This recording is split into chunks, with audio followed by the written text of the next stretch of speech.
Olá pessoal, meu nome é Márcia Soares e hoje nós vamos falar um pouquinho sobre ética e espiritismo. Mas antes, eu convido vocês a fecharem os olhos para me acompanharem na nossa prece. Vamos elevar os nossos pensamentos a Jesus, com os nossos corações cheios de gratidão pela oportunidade de estarmos de alguma forma reunidos neste momento para esta reflexão. Muito gratos por podermos realizar esse trabalho de forma virtual. Pedimos a Deus que nos sustente para que possamos estar inteiros, para que então consigamos chegar ao final desta palestra melhores do que nós estamos começando. Bom, para começar a falar desse tema, eu vou iniciar com esse pensamento de Rui Barbosa. Eu vou ler ele junto com vocês. Diz o seguinte: de tanto ver triunfar as nulidades, de tanto ver prosperar a desonra, de tanto ver crescer a injustiça, de tanto ver agigantarem-se os poderes nas mãos dos maus, o homem chega a desanimar-se da virtude, a rir-se da honra e a ter vergonha de ser honesto. Infelizmente, esse pensamento me parece plenamente atual diante do cenário moral em que se encontra a nossa sociedade, né? A gente chegou num ponto onde a sociedade paga muito caro o preço pelo seu descaso por uma educação onde os preceitos da ética cristã fossem o fator preponderante. Infelizmente, a gente está vivendo numa sociedade onde parte das pessoas acha perfeitamente normal ser indelicado, grosseiro, mal educado. Percebe-se que essa pressão do coletivo é muito forte e fugir desse script aparentemente pré-determinado não é uma tarefa fácil. No Livro dos Espíritos, a gente vai encontrar a seguinte pergunta: por que no mundo tão humilde a influência dos maus sobrepuja a dos bons? E a resposta: por fraqueza destes. Os maus são intrigantes e audaciosos, os bons são tímidos. Quando estes o quiserem, preponderarão. Gente, com essa resposta, a gente entende que se nós queremos uma transformação, isso depende de nós, das nossas atitudes e dos nossos exemplos. Nós precisamos desenvolver o altruísmo de forma que não nos vejamos como centro do universo. Precisamos viver a nossa fé com tranquilidade, sim, mas também com muita coragem, para nos tornarmos referências de uma mudança que é necessária e inevitável para o bem da humanidade. Para nossa realização pessoal, é necessário que nós façamos algo pela realização do todo. Toda a base da ética espírita, ela está em Jesus. Quando a gente olha, por exemplo, lá em Mateus 7,12, a gente vai encontrar o seguinte: tudo aquilo, portanto, que quereis que os homens vos façam, fazei-o vós a eles, pois esta é a lei e os profetas. E na primeira carta de João: filhinhos, não amemos com palavras nem com a língua, mas com ações e em verdade. Bom, a gente ouve muito no meio espírita se falar em moral e talvez menos em ética. Então é importante que a gente entenda um pouquinho a diferença de uma palavra para outra. A palavra ética, ela tem origem no grego ethos, que significa modo de ser, caráter, regra de conduta. Ou seja, não pode haver divergência. Tudo que vale aqui, vale em qualquer lugar do mundo. Então a gente pensa na ética como sendo universalizada. A ética serve para que haja um equilíbrio, um bom funcionamento social, possibilitando que ninguém saia prejudicado numa relação. Nesse sentido, embora a ética não possa ser confundida com as leis, ela está completamente relacionada ao sentimento de justiça social. Já moral tem origem no termo latino morales, que significa relativo aos costumes. O que vale no Brasil, talvez não valha no Japão. O que é certo no meu lar, talvez não seja certo no lar do vizinho. É difícil estabelecer um consenso quando a gente fala de moral.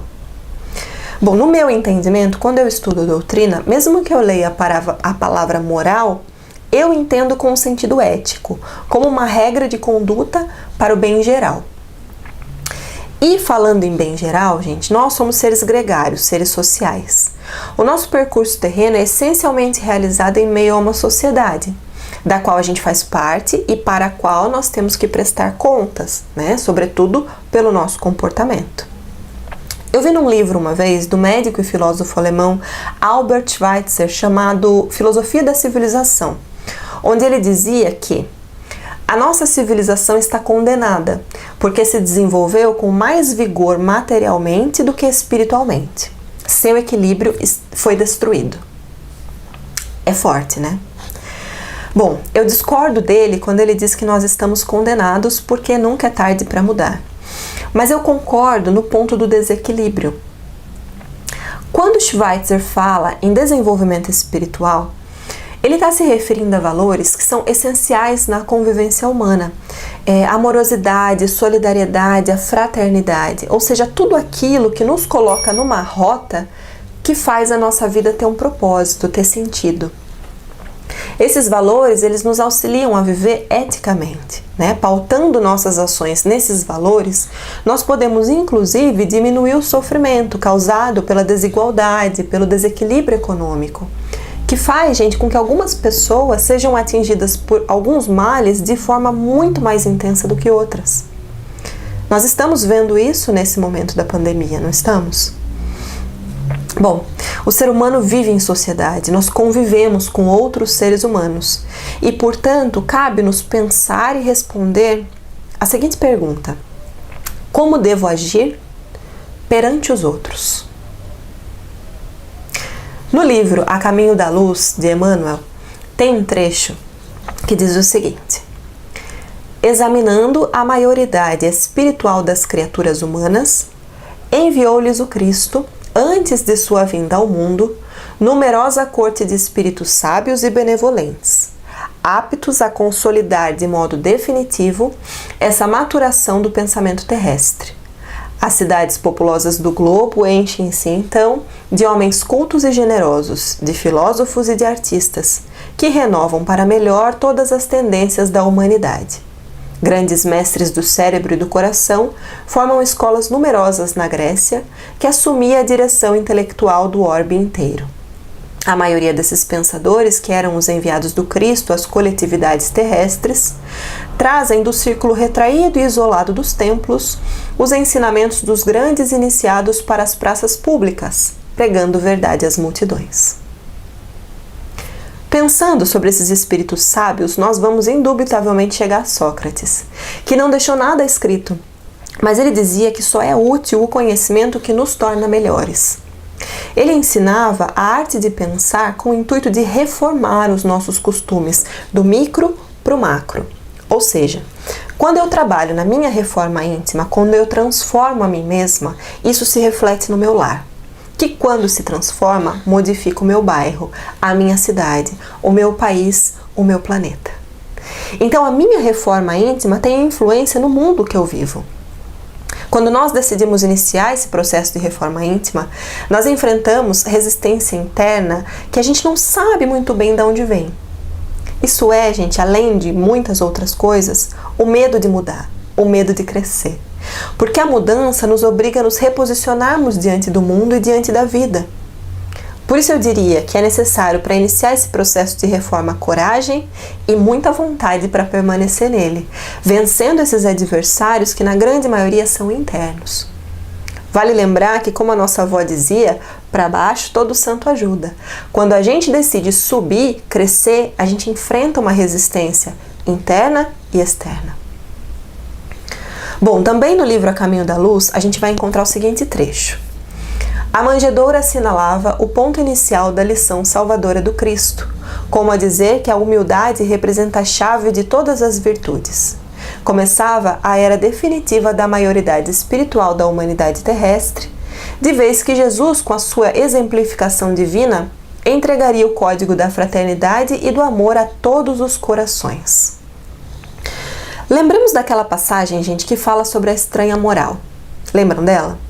O Espiritismo é uma doutrina de compreensão, de bondade, de compaixão, que não podia ser comparada a qualquer atitude de agressividade, seja ela interna ou externa, ostensiva ou disfarçada. Então, essa era, no mínimo, uma estranha e nova moral, por ser diferente de tudo que existia e por contrariar todas as convicções prevalecentes na época. Aliás, sempre que vivemos épocas conturbadas, a virtude nos parece revolucionária, já perceberam? Há uma outra passagem em que Jesus nos ensina a dar outra face, a pagar o mal com o bem.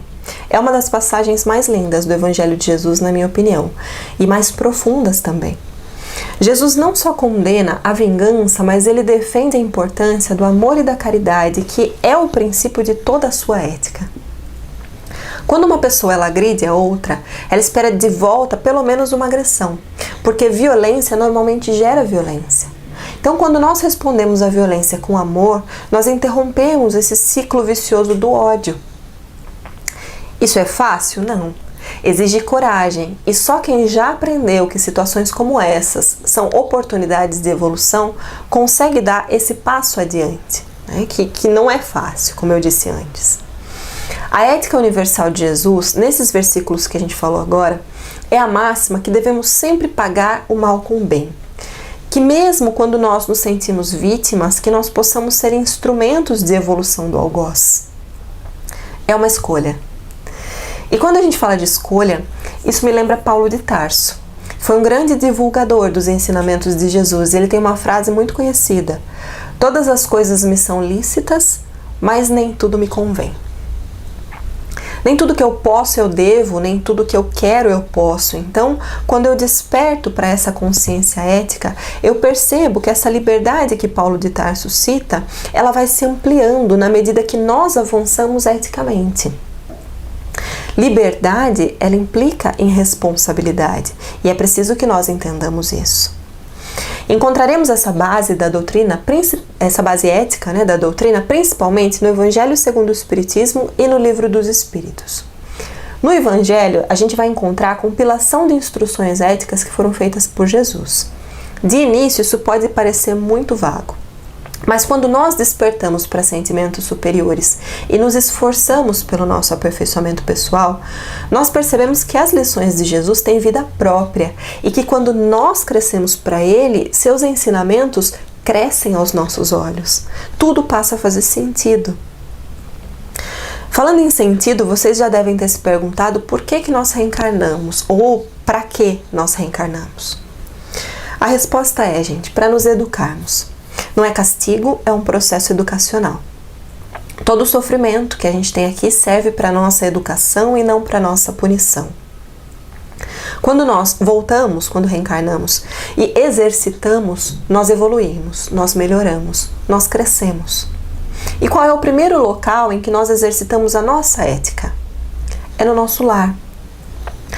Onde eu aprendo a agir com paciência, com tolerância, com empatia. É onde eu aprendo a me relacionar com as outras pessoas eticamente. Então, será que eu dou oportunidade do meu familiar falar, por exemplo? Ou será que só eu quero ser ouvida? Será que eu quero que a minha vontade prevaleça sempre? Será que eu estou realmente preocupada com o bem de todos os que compartilham esse lar? Ou será que eu estou olhando para mim como sendo o centro do universo? E no dia a dia a gente vai aprendendo a agir eticamente também fora do nosso lar.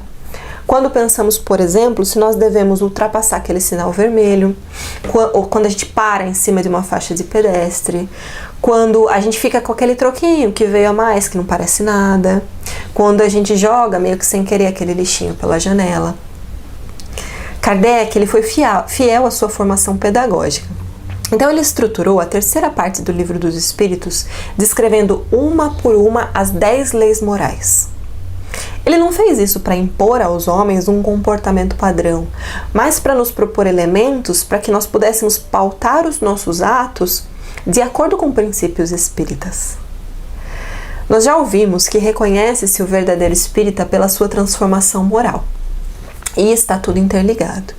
Nós temos a capacidade de transformar esse nosso tempo agindo com ética, fazendo melhor o que muitas vezes nós queremos que outras pessoas façam. Se cada um de nós, gente, começar a agir utilizando Jesus como nosso exemplo, nós vamos transformar a nós mesmos, os nossos lares, os nossos bairros, o nosso planeta. Nós podemos transformar esse nosso tempo. Quem somos nós?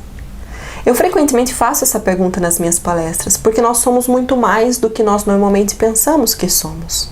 Então essa identidade superficial que eu utilizo no dia a dia, ela é transitória. Eu estou esposa do meu marido, eu estou mãe da minha filha, eu não sou. eu estou. Todos esses títulos e posições, eles são transitórios. E quando a gente pensa na transitoriedade dessa nossa jornada na Terra e na eternidade da nossa vida real, que é a vida espiritual, nós não podemos permitir que nós sejamos menores do que nós nascemos para ser. Se eu estou aqui agora, eu preciso fazer o meu melhor agora. Podemos construir uma realidade grandiosa, proporcional às nossas possibilidades, mas para isso, nós precisamos fazer o melhor que nós podemos agora. Assim, gente, a gente vai dar menos importância ao que não importa. Aquele carro que me cortou no trânsito, aquela palavra meio ríspida que alguém me dirigiu. Nós vamos passar a dar valor ao que é importante, não ao que nos parece urgente num determinado momento da nossa vida. Lembremos que nós nos refletimos mutuamente. Emmanuel nos diria que as pessoas elas funcionam para nós como um espelho. Elas nos refletem. Então, pensemos o que nós estamos refletindo para o mundo através dos nossos exemplos, através da maneira como nós tratamos e cuidamos das pessoas que estão à nossa volta. O que nós estamos refletindo? Utilizando uma frase do livro Emmanuel, na Terra ou no espaço, unamos os nossos esforços pelo bem coletivo. Não pelo meu bem, pelo bem coletivo. Quando o Espiritismo aponta o Cristo como um modelo, ele ultrapassa a concepção generalizada de religiosidade, vai além. Durante muitos séculos, nós olhamos para Cristo crucificado e nós o adoramos, o reverenciamos, nos entregamos muitas vezes a rituais para honrar sua memória, como se ele estivesse muito longe da gente. Não é verdade? Não é uma crítica. Esse foi um degrau na nossa ascensão evolutiva. Mas nesse momento, a doutrina ela nos faz um convite. Ela não propõe que nós deixemos de adorar a Cristo. Ela nos propõe um passo adiante. Ela nos pede, além de gratidão, reflexão e reforma. Ela nos pede que encontremos os nossos inimigos internos que eu falei lá atrás, sabe? As desculpas que nós criamos, a inércia que nos imobiliza e pede que nós aproximemos as nossas ideias, os nossos pensamentos e as nossas atitudes ao padrão do Cristo. Tem uma frase, gente, no livro Os Mensageiros que diz: a árvore para produzir não reclama as folhas mortas. O mal é simples resultado da ignorância e nada mais. Essa percepção muda tudo. Muda a nossa percepção de mundo, muda a nossa percepção de nós mesmos. Eu ouço com frequência que a nossa sociedade ela está doente, vocês já devem ter ouvido também. Então vamos ter consciência que vai custar muito menos para nós mudarmos do que continuarmos a experimentar o sofrimento do comodismo. Nenhum processo de cura se estabelece sem duas condições indispensáveis, que é consciência e mudança. Quando nós efetivamente conseguirmos nos amarmos uns aos outros, teremos uma transformação em todo o comportamento social. Tendo o amor cristão como um princípio de vivência ética para com o nosso próximo, deixarão de existir guerras, fome, a orfandade, a velhice desamparada. Deixará de existir a própria coisificação do ser humano, os preconceitos. Então deixemos de viver somente pela nossa sobrevivência e pela perpetuação da espécie, escravizados pelos nossos instintos, e despertemos para essa consciência realmente humana. A doutrina nos diz que fora da caridade não há salvação, porque somente a prática do bem vai preencher esse vazio interior que a gente sente às vezes e não sabe o que significa.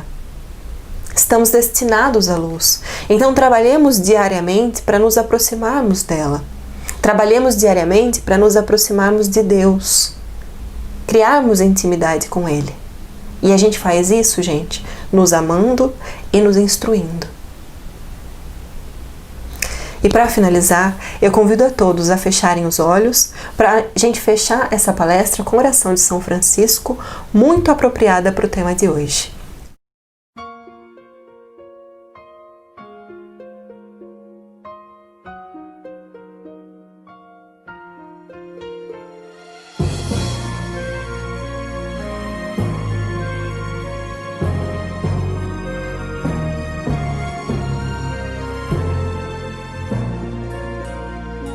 Senhor, fazei-me instrumento de vossa paz, Onde houver ódio, que eu leve o amor. Onde houver ofensa, que eu leve o perdão. Onde houver discórdia, que eu leve a união. Onde houver dúvida, que eu leve a fé. Onde houver erro, que eu leve a verdade. Onde houver desespero, que eu leve a esperança. Onde houver tristeza, que eu leve a alegria. Onde houver trevas, que eu leve a luz. Ó Mestre, fazei que eu procure mais consolar que ser consolado, compreender que ser compreendido, amar que ser amado, pois é dando que se recebe, é perdoando que se é perdoado, e é morrendo